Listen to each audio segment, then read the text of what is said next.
जैसे शाम राधे राधे सभी को, हम हो गए हैं जॉब पर जाने के लिए तैयार। उससे पहले हम कान्हा जी को अपने दही में बिठाएंगे थोड़ी देर के लिए, फिर हम जल्दी फिर हमें भाभी ले आई अपनी राधा जी दिखाने। फिर हम राधा जी के दर्शन किए। दर्शन करने के बाद फिर हमने कान्हा जी के भी दर्शन किए। कान्हा जी के दर्शन करने के बाद फिर हम निकल गए थे जॉब के लिए। जॉब से पहुंचने के बाद हमने उसके बाद किया थोड़ा सा काम। फिर रात के टाइम हम निकल गए अपने घर के लिए। घर पर पहुंचने के बाद हम सीधा मंदिर के लिए निकल गए। मंदिर जाकर हमने राधा रानी जुगल जोड़ी के दर्शन किए, फिर भोले जी के दर्शन किए।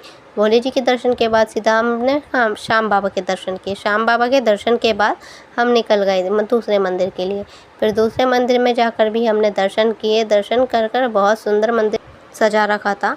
उसके बाद दर्शन करने के बाद हम निकल गए अपने दूसरे मंदिर के लिए। दूसरे मंदिर में हम पहुँचे। मम्मी ने लड्डू जी को झूला झुलाया। झूला झुलाने के बाद हम निकल गए फिर दूसरे मंदिर में। दूसरे मंदिर में दर्शन किए। उसके बाद यहाँ डांस हो रहा था। छोटी छोटी राधा रानी डांस कर रही थी। डांस देखा। फिर उसके बाद हम पंडित जी के पास गए। पंडित जी से तिलक लगवाया। फिर दर्शन किए अंदर। दर्शन कर भोले जी के मंदिर में गए। भोले जी के मंदिर के दर्शन किए। दर्शन करने के बाद फिर हम दोबारा कान्हा जी को झूला झुलाने आ गए। यहाँ पर लड्डू जी को झूला झुलाया। फिर उसके बाद यहीं तक अब लोग आगे मिलते हैं नेक्स्ट ब्लॉग में। जय श्री